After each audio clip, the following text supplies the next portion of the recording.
This happened when I was 17, during my senior year of high school. I lived in a small rural town surrounded by farmland and long empty roads. It was the kind of place where fog rolled in thick during the fall, sometimes so dense you could barely see the end of your driveway. One night in late October, my friend Tyler asked if I could give him a ride home after a football game. His house was about 15 minutes outside town, down a long country road that cut through open fields and patches of forest. The game ended late, around 10:30 p.m. by the time we left the school parking lot. A heavy fog had already started forming. It hung low over the road like a white wall. Driving through it felt strange. The headlights barely cut through, more than 20 feet ahead of us.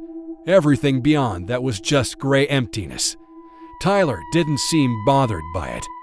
Fog like this always makes this road creepy, he joked. I laughed. But he wasn't wrong. That road already felt isolated during the day. At night, with the fog swallowing everything around us, it felt like we were driving through nowhere. About 10 minutes into the drive, I noticed something ahead. At first, it looked like a darker shape, moving slowly through the fog. I slowed the car. "Do you see that?" I asked. Tyler leaned forward slightly, squinting through the windshield. "Yeah," he said. "Is that someone walking?"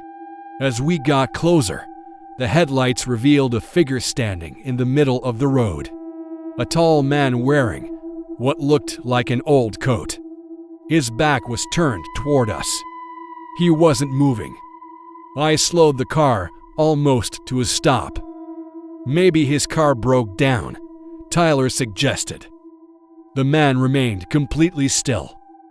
I honked lightly. No reaction. We pulled closer until the headlights lit him up clearly.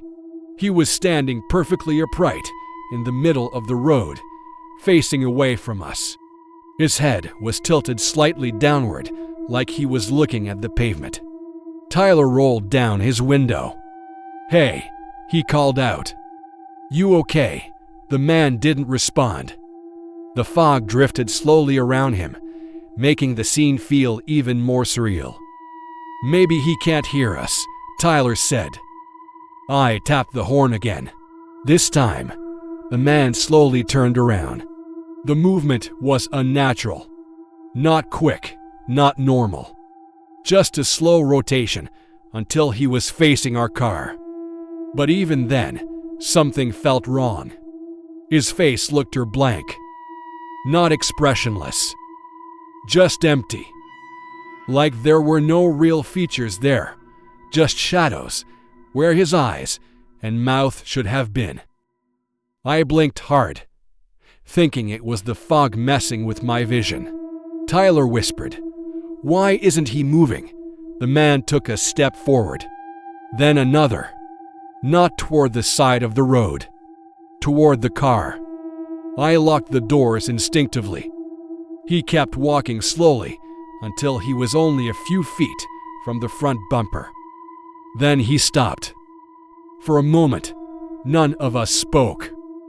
The fog drifted past his shoulders. His head tilted slightly to the side. Then he raised one arm and pointed behind our car. Tyler turned in his seat to look through the rear window. "What is it?" I asked. He didn't answer. His face went pale. "What?" I asked again. "There's another one," he whispered. I checked the rearview mirror.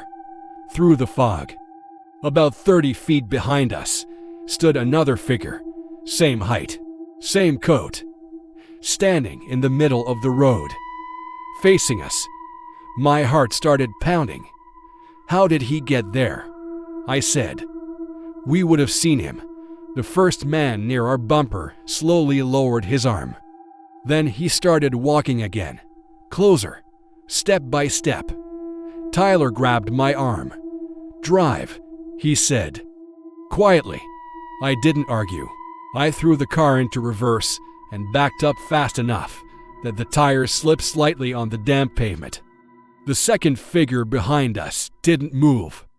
He just stood there watching as we reversed.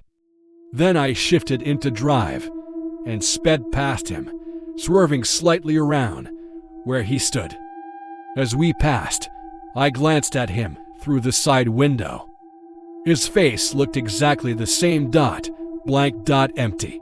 Like the fog had carved a human shape but forgotten to add details. Neither of them chased us.